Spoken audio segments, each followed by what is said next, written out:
নমস্কার, আমি নবনীতা। আমার নতুন একটি ব্লগে আপনাদের অনেক স্বাগত। আজকে ডোডোর পাপার ছুটি, তাই বাড়িতেই রয়েছে। তাই সকালবেলা উঠেই আগে ফ্রেশ হয়ে রান্নাঘরে গেলাম। আমার ছেলের জন্য একটু দুধ সুজি বানাচ্ছি। ওর সাবুটাও শেষ হয়ে গেছে আর কর্নফ্লেক্সটাও শেষ হয়ে গেছে, তাই ভাবলাম আজকে একটু দুধ সুজি খাইয়ে দেব। আর আমাদের জন্য একটু চা আর একটু বাটার ব্রেড বানাচ্ছি, আর এর সাথে দুটো বিস্কিট দেবো ওর বাবাকে। আর বাটার ব্রেড খেতে ওর বাবা বেশ ভালোই বাসে, তাই কিন্তু এই ব্রেডটা খুব একটা খাওয়া হয় না আমাদের। তবে আমাদের কোয়ার্টার থেকে মেন মার্কেটটা অনেকটাই দূরে, তাই সবসময় হাতের কাছে ব্রাউন ব্রেড পাওয়া যায় না। আর কাছাকাছি যে কয়েকটা দোকান আছে, এখানে এই ব্রেডটাই বেশি পাওয়া যায়, তাই এই ব্রেডটাই এবারে এনেছে।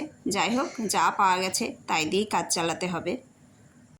তবে এই ব্রেডটা দিয়ে আবার স্যান্ডউইচ বানানো সম্ভব হয় না, সাইজটা ছোট, তো স্যান্ডউইচ বানাতে অসুবিধা হয়। তখন স্যান্ডউইচের ব্রেড আমি খুব একটা আনি না, ব্রাউন ব্রেড দিয়ে আমি স্যান্ডউইচ বানাই। আর জলখাবারটা দিয়ে ওর বাবাকে একটু বাইরে এলাম ওয়েদারটা দেখতে, কারণ বেশ কিছু জামা কাপড় আছে, সেগুলো মেলতে হবে। আজকে আকাশ খুব পরিষ্কার, সকাল থেকে রোদ উঠেছে। এখন দেখা যাচ্ছে সকালের দিকটা রোদ, আর ঠিক বিকেল 3টে-4টের পর বৃষ্টি হচ্ছে এখানে। আকাশ এত পরিষ্কার, আর পাহাড়টা একেবারে সুন্দরভাবে দেখা যাচ্ছে। তবে পাহাড়ের চূড়ায় কোথাও কোথাও দেখা যাচ্ছে মেঘ জমে আছে। এই বড় পাহাড়টা আবার দেখা যাচ্ছে না, কারণ পাহাড়ের ওপর মেঘ জমে আছে। তার মানে বৃষ্টি হবে, কিন্তু আমার মনে হয় না এখনই বৃষ্টি হবে। ওয়েদার দেখে মনে হচ্ছে ওই রোজ দিনের মতো বিকেলের দিকেই বৃষ্টি আসবে, তাই এখনই জামা কাপড়গুলো মিলে দিলে আমার যখন বৃষ্টি আসবে তখন জামা কাপড়গুলো প্রায় শুকিয়ে আসবে। তবে আমি প্রত্যেক দিন সকালবেলা উঠেই আগে ব্যালকনির দরজাটা খুলে পাহাড়টা দেখি, আজকে পাহাড়টা কেমন লাগছে। তার কারণ যারা ছোট থেকেই পাহাড় দেখে দেখেই বড় হয়েছে, পাহাড়ি এলাকায় যাদের বাড়ি, তাদের কাছে রোজ রোজ পাহাড়টা দেখতে দেখতে তাদের হয়তো আলাদা কিছু অনুভূতি হয় না। কিন্তু আমার যেখানে বাড়ি, আমার বাড়ি কোলাঘাট, তো ওখানে তো আর পাহাড় দেখে দেখে আমরা বড় হইনি। তাই হঠাৎ করেই সকালবেলা দরজা খুলে যদি চোখের সামনে পাহাড় দেখতে পাই এবং পাহাড়ের এই অপার সৌন্দর্য দেখতে পাই, তাহলে তো একটা আলাদা অনুভূতি হওয়ারই কথা। যেমন যাদের সমুদ্রের ধারে বাড়ি, হ্যাঁ, তারা তো সমুদ্রটাকে রোজ দেখতে দেখতে তাদের আর কিন্তু আলাদা কোনো অনুভূতি হয় না। বরং আমরা যারা রোজ সমুদ্র দেখি না, তারা কিন্তু, বা রোজ বরফের দেশ দেখি না, তারা কিন্তু সেগুলো দেখার জন্য, সেগুলোকে উপভোগ করার জন্য আমরা টাকা খরচা করে মানে কোনো বরফের দেশে ঘুরতে যাই, বা সমুদ্র তীরবর্তী এলাকায় আমরা ঘুরতে যাই। তো এটাই হচ্ছে তফাৎ। যারা রোজ দেখে তাদের আর সেই আলাদা অনুভূতি হয় না, যারা রোজ দেখে না তাদের একটা আলাদাই অনুভূতি হয়। যাই হোক, আমি ঘর ঝাড়ু দিলাম, ঘর মুছলাম, বাসন টাসন যা ছিল সব ধুলাম, ধুয়ে স্নান করে ঠাকুরকে পুজো দিলাম। অনেকগুলো ফুল পেয়েছে আজকে, ফুল এনেছে ওর বাবা, নিচে গেছিলো ফুল তুলতে, তো অনেকগুলো ফুল পেয়েছে, ঠাকুরকে পুজো দিলাম। আর একটা প্রদীপে আমি এমনি ঠাকুরের আরতি করেছি, আর একটা প্রদীপে কর্পূর জ্বালিয়েছিলাম। কর্পূর জ্বালানোর জন্য আলাদা ছোট্ট একটা বাটি কিনতে হবে আমাকে। তো যাই হোক, আপাতত এই দিয়ে কাজ চালাচ্ছি। আর এদিকে আমার একটা পার্সেল এলো, দেখি কি আছে। মসুর ডাল আর রিফাইন তেল আছে। আর এদিকে ঠিক আধ ঘন্টা পরে আরও একটা পার্সেল এলো। আসলে এগুলো সব একসাথেই অর্ডার করা হয়েছিল, কেন এই দুটো আলাদা এলো জানি না, ওদের কি ডেলিভারি সিস্টেম। তো এগুলোও এসে গেছে। 10 কেজি চাল, 5 কেজি আটা, চিনি, কালো জিরে, না কালো জিরে না, এটা 5 ফোড়ন। আর এই প্যাকেটটাতে কি আছে আমি বুঝতে পারছি না, ডোডোর পাপা অর্ডার করেছে, তো দেখতে হবে এটা খুলে কি আছে। কাজু, কিশমিশ, সর্ষের তেল, হলুদ, গোটা জিরে, চা,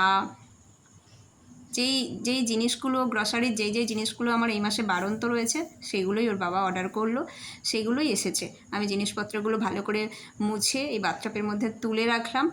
এগুলো কিন্তু ডোডোর পাপা গোছাবে। কোথায় কোথায় রাখতে হবে আমি বলে দেবো, কিন্তু গোছাবে ওর পাপা। কারণ আমি এত ঘর পরিষ্কার করি, এত টিপটপ থাকি, কিন্তু তারপরেও আমার গোছানোটা আবার ভালো না, মানে এমনভাবে রাখবো যে নিজেই খুঁজে পাবো না। যাই হোক, বলছিলাম যে এটাতে কি আছে বুঝতে পারছি না। তো এটাতে ঘি ছিল, ঘিটা যেহেতু গ্লাস কন্টেনার, সেই জন্য এটা এইভাবে প্যাকিং করে পাঠিয়েছে যাতে ভেঙে না যায়।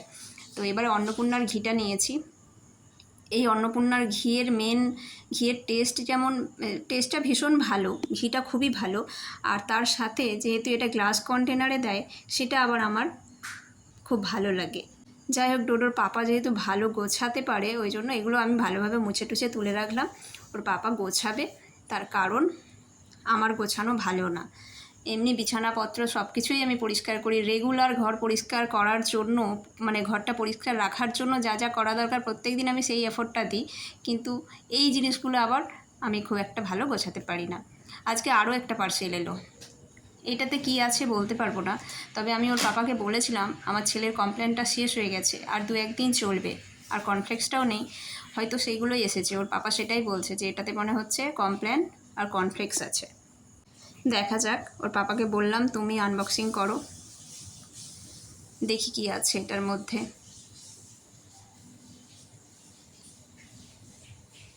আর কোনো কিছু ডেলিভারি দিতে আসলেই আমার ছেলে আগে দৌড়ে চলে আসে, ও মনে করে ওকেই দরকার মনে হচ্ছে। তবে অ্যামাজনের কিন্তু প্যাকেজিংটা খুব ভালো, কি সুন্দরভাবে কার্টুনের মধ্যে করে পাঠিয়েছে, তো বর্ষাতেও অসুবিধা হবে না এবং জিনিসটা খুব সেফলি চলে আসে। কর্নফ্লেক্স আছে আর কমপ্লেনই থাকবে সাধারণ, দেখি কমপ্লেনটা না হলে আবার আলাদাও আসতে পারে। না, কমপ্লেনটা একসাথেই পাঠিয়ে দিয়েছে, কর্নফ্লেক্স আর কমপ্লেন দুটোই চলে এসছে। ওর পাপা এটাই বলছিল যে এই দুটোই আসবে হয়তো। এবার আমি দুপুরে রান্না করব। ভাতটা হয়ে গেছে, ডালটা সেদ্ধ বসিয়েছি, আমার ছেলে ডাল সেদ্ধ খাবে, আর আমাদের জন্য ডালটা সাঁতলে নেব আলাদা করে, আর ডালটা নুন দিয়ে একটু সেদ্ধ করে নিচ্ছি। আর আজকে একটু মিক্স ভেজ বানাবো পনির দিয়ে, একটু আলু, গাজর, ক্যাপসিকাম এগুলো দিয়ে পনির দিয়ে বানাবো। পেঁয়াজটা আমি দিচ্ছি না যেহেতু নিরামিষ। আর এদিকে পনিরটাকে আমি একটু 2-3 মিনিট অল্প একটু নুন দিয়ে সেদ্ধ ফুটিয়ে নিচ্ছি। ফুটিয়ে মানে কি 2-3 মিনিট একটু গরম জলে ফুটিয়ে নিচ্ছি। এতে পনিরের যে প্রিজারভেটিভ সেটাও নষ্ট হয়ে যাবে, আর পনিরটা একটু নরম থাকবে, খেতে বেশ ভালো লাগে। আর কড়াই একটু তেল দিয়ে সাদা জিরে, শুকনো লঙ্কা ফোড়ন দিয়ে তাতে সবজিগুলো তুলে দিয়েছি, একটু ঢাকা দিয়ে দিয়ে সবজিগুলো ভেজে নেব। আর টমেটোটা পরে দেবো, টমেটো প্রথম থেকে দিলে টমেটোটা গলে যাবে, সবজিগুলো ভালো ভাজা হবে না, টমেটোটা একেবারে গলে মাখা মাখা হয়ে যাবে। এইভাবে সবজিগুলো হালকা আঁচে ঢাকা দিয়ে দিয়ে ভাজবো, তারপরে ভাজা হয়ে এলে টমেটোটা দেব, তারপরে নুন হলুদ দেব, এরপর পরিমাণ মতো নুন হলুদ দিয়ে আবারও ঢাকা দিয়ে দিয়ে ভালোভাবে ভাজবো। আসলে এই সবজিটা করতে বেশি মশলা বা তেল কোনোটাই লাগে না, কিন্তু সবজিটাকে হালকা আঁচে ঢাকা দিয়ে দিয়ে ভাজলে এর স্বাদ বেশ ভালো হয়। তাই পরিমাণ মতো নুন হলুদ দেওয়ার পর একটু লঙ্কার গুঁড়ো, একটু সবজি মশলা এগুলো দিয়ে সবজিটাকে নেড়ে, একটু গোলমরিচের গুঁড়ো থাকলে দিতে পারেন, এগুলো দিয়ে নেড়ে জল ঢেলে দিলাম। যেহেতু সবজিটা ভাজতে ভাজতেই অনেকটাই সেদ্ধ হয়ে এসছে, তাই অল্প জল দিলাম। আর সবজিটা 70% মতো সেদ্ধ হয়ে গেলে তারপরে পনিরটা দেবো। আমি পনিরটা ভেজে দিলাম হালকা, আপনারা চাইলে না ভেজেও দিতে পারেন। আর তরকারিটা নামানোর আগে এই ভাজা মশলাটা আর ঘি আর অল্প একটু চিনি দেবো, যাতে ঝাল আর নুনের ব্যালেন্সটা ঠিক হয়, দিয়ে তরকারিটা ঘি আর এই ভাজা মশলাটা দিয়ে নামিয়ে নেব। আর আমার ছেলের পনিরের তরকারিটা একেবারেই আলাদা করে বানিয়েছি, ওর যেহেতু শরীরটা ভালো নয়, ওকে একেবারেই তেল ছাড়া বানিয়েছি, শুধু একটু জিরে গুঁড়ো দিয়ে আর ডাল সেদ্ধ দিয়ে ওকে আমি ভাত খাওয়াচ্ছি। আমি কিছুটা খাওয়ানোর পর ওর পাপা বলল ও খাওয়াবে ওকে, তার কারণ আমার এখনও পকোড়া ভাজতে বাকি আছে, তাই ওর বাবা বলল যাও তুমি পকোড়াগুলো ভেজে নাও, আমি ছেলেকে খাইয়ে দিচ্ছি। আর এটা কিন্তু কাঁকরোলের পকোড়া, কাঁকরোল তোর বাবা এমনিতেই খেতে চায় না, কিন্তু পকোড়াটা খাওয়ার সময় বুঝতেই পারছে না এটা কিসের পকোড়া। আর আমাদের জন্য একটু পকোড়া, ডাল আর এই পনির দিয়ে মিক্স ভেজ। নিরামিষের দিনে একটু ভাজা পকোড়া টাইপের কিছু না হলে ভালো লাগে না। আর ওর বাবা একটু মাঝখানে বাজারে গেছিলো এই ওয়াটার স্টোরেজটা কিনতে, প্রথমে বলছিল 5 লিটারের কিনবে, তারপরে বললাম নিচ্ছ যখন একেবারে 10 লিটারই নাও, তাই জন্য এই 10 লিটারের ওয়াটার স্টোরেজটা কিনে আনলো।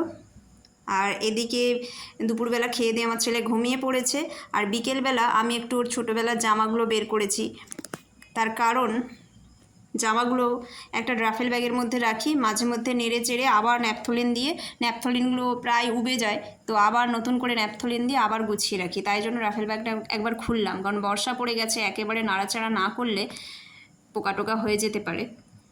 এই এক রাফেল ব্যাগ ভর্তি ওর ছোটোবেলার জামা কাপড়, আরও একটা রাফেল ব্যাগে ভর্তি জামা কাপড় ছিল, সেগুলো আমি পুরো এক ব্যাগ ভর্তি জামা কাপড় আমি একজনকে ডোনেট করে দিয়েছি।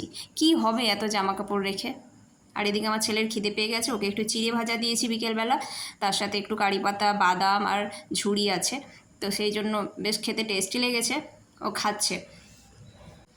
আর এই যে পাশে একটা খেলনা পড়ে আছে, ওই যেটা ও ধরছে, ওটা একটা মৌমাছি, খেলনা মৌমাছি। তো আমাদের এখানে অনেক মৌমাছির চাক আছে, সন্ধেবেলা যখন ঘরের ভেতর লাইট জ্বলে তখন মৌমাছি ঘরে ঢুকে যায়। আর আমার ছেলে কিছু বদমাইশি করলে আমি মৌমাছিগুলোকে ধরে ওকে দেখাই, মানে ভয় দেখাই, আর বলি মৌমাছি ধরিয়ে দেবো, পড়তে বস, মৌমাছি ধরিয়ে দেবো, এই কাজটা করবি না, মানে ওকে ভয় দেখানোর হলে মৌমাছি দিয়ে ভয় দেখালে, আর ও মৌমাছিকে ভীষণ ভয় পায়। আর ও তাই ভাবছে ওর এই খেলনা মৌমাছি দিয়ে ও আমাদেরকে ভয় দেখাবে, মানে আমাদেরকে বেশ জব্দ করেছে। যখনই পারছে মৌমাছি নিয়ে এসে বলছে মাম্মাম তোমাকে মৌমাছি কামড়ে দিচ্ছে, পাপা তোমাকে মৌমাছি কামড়ে দিচ্ছে। ও ভাবছে, আর আমরা যেহেতু ভয়ে হু হু করছি, ও ভাবছে কি আমরা সত্যি সত্যি ভয় পাচ্ছি, আর ও এটা দেখে বেশ মজা পাচ্ছে যে ওকে আমি মৌমাছি দিয়ে ভয় দেখাই, ও আমাকে মৌমাছি দিয়ে ভয় দেখাচ্ছে। আর এইখানে আমার ছেলে এই যে প্রেসার কুকার, মিক্সার গ্রাইন্ডারের জার, এগুলো নিয়ে খেলছে। ওর এগুলো রান্না হচ্ছে না, এই এই প্রেশার কুকারের ভেতরে নাম্বারস, লেটার্স, এগুলোকে সব দিয়ে ও রোজ সেদ্ধ করে আর খায়, মানে লোকে পড়ে পড়ে শেখে, আমার ছেলে সেদ্ধ করে করে খেয়ে খেয়ে শিখে গেছে। যাই হোক, আমি মজা করলাম। আর ও রোজ এইগুলো নিয়েই খেলে। আর এটা হচ্ছে আমার সানগ্লাস, আমার ভীষণ প্রিয় সানগ্লাস এটা, কিন্তু শিফটিংয়ের সময় প্যাকেজিংয়ের কিছু একটা ভুল হয়েছিল, কোথায় রেখেছিলাম এখন মনে পড়ছে না, কিন্তু যখন আমি সব কিছু খুললাম দেখছি আমার সানগ্লাসটা ভেঙে গেছে। ওর পাপা ফেলে দিচ্ছিল, আমার ছেলে সেটাকে পাকড়াও করেছে, বলছে আমাকে দিয়ে দাও আমি খেলবো, তো এটা নিয়ে ও খেলে। আর এই যে এই দুটো জামা, ওই যে বললাম, আগেই বললাম, এক রাফেল ব্যাগ ভর্তি জামা আমি একজনকে ডোনেট করে দিয়েছি যাতে অন্য বাচ্চারা পরতে পারে। আর এই কয়েকটা জামা আমি আবার রেখে দিয়েছি, তার কারণ আমার ছেলে বড় হলে দেখবে তার ছোটোবেলার জামাগুলো, আর আমাদেরও ভালো লাগবে ওর ছোটোবেলার জামাগুলো রেখে দিলে। মাঝে মধ্যে আমার খুব ভালো লাগে বের করে দেখতে। এই দুটো জামা ওর পাপা যখন হসপিটালে প্রথম দেখতে যায় ওকে, তখন নিয়ে গেছিলো। অত তো কিনতে জানতো না তখন, তাই দোকানদার যা দিয়েছে সেটাই নিয়ে গেছে। এই দুটো জামা, টাওয়াল আর যা কিছু প্রয়োজনীয় জিনিসপত্র ছিল সেগুলো নিয়ে গেছিলো ওর বাবা। আর এই পাঞ্জাবিটা আমার ছেলের যখন 1 বছর বয়স, তখন পুজোর সময় অষ্টমীর দিন পরার জন্য ওর পাপা কিনে দিয়েছিল। যেহেতু এই দুটো জামা ওর পাপা ওর জন্য প্রথম হাতে করে কিনে এনেছে, সেই জন্য আমি এই দুটো জামা আরও ভালো করে আলমারিতে গুছিয়ে রেখে দিয়েছি। আজকে আমার ছেলে দেখছে আর বলছে মামা এগুলো কার জামা? আমি বললাম এগুলো তোমার ছোটোবেলার জামা। যাই হোক, জামাগুলো আমি সব গুছিয়ে রাখি। আর এদিকে আজকে একটু ফ্রিজটা পরিষ্কার করার আছে, তার কারণ এতগুলো জিনিস আবার চলে এলো, সেগুলো আবার গোছাতে হবে, তাই ফ্রিজটা না পরিষ্কার করলে ফ্রিজটা একেবারেই এলোমেলো হয়ে আছে। তাই ফ্রিজটা আমি এখন সময় আছে হাতে, পরিষ্কার করে নিই। একটা পাত্রের মধ্যে আমি একটু বেকিং সোডা নিয়েছি আর একটা রুমাল নিয়েছি। এই রুমালটা ভিজিয়ে স্কুইজ করে ভালোভাবে ফ্রিজটা ভালোভাবে মুছে নেব, এতে ফ্রিজের যা কিছু গন্ধ সেটাও চলে যাবে, ফ্রিজটা বেশ আবার ফ্রেশ লাগবে।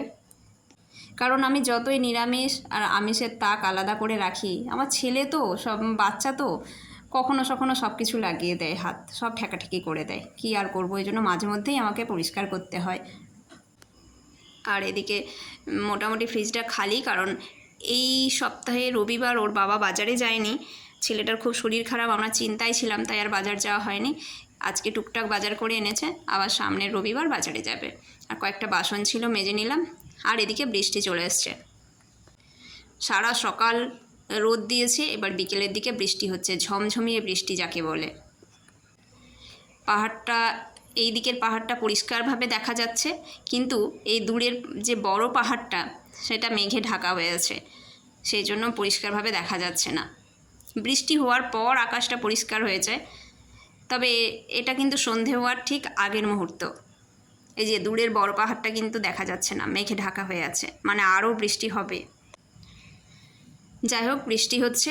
আর আমার ছেলে অনেকক্ষণ চিড়ে ভাজা খেয়েছে, প্রায় ঘন্টাখানেক আগে, তাই ওকে একটু কমপ্ল্যান বিস্কুট দিই আর আমিও একটু হরলিক্স খাবো। কয়েকদিন ধরে আমার আবার খুব ঘাড়ে শটকা লাগছে বা হাঁটুতে ব্যথা হচ্ছিল। তো আমি আগেও এরকম একবার খুব শটকা লেগেছিল, 2-3 দিন একদম ঘাড়ে মানে ভয়ানক শটকা লেগেছিল যাকে বলে। তো ডক্টর দেখিয়েছিলাম, ডক্টর বলেছিল ভিটামিন ডি এর জন্য হয়েছে। তো রোদে যখনই এরকম হবে রোদে থাকবে, নয়তো ভিটামিন ডি ইনটেক করবে। এখন থেকে মেডিসিন নিলে সেটা শরীরের জন্য খারাপ। আর ওম্যান হরলিক্সটা ভীষণ কাজের, আমার তো খুব কাজ দেয়। আর ক্যারামেল ফ্লেভারটা আমার আবার খুব ভালো লাগে, তাই এটা ক্যারামেল ফ্লেভারের এবারে নিয়েছি।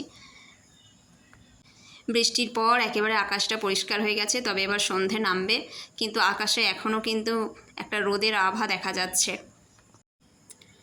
তবে এটা একান্তই আমার অনুভূতি যে প্রকৃতি এবং বাচ্চা এই দুটোর মতো সুন্দর বোধহয় এই পৃথিবীতে আর কিছু হয় না।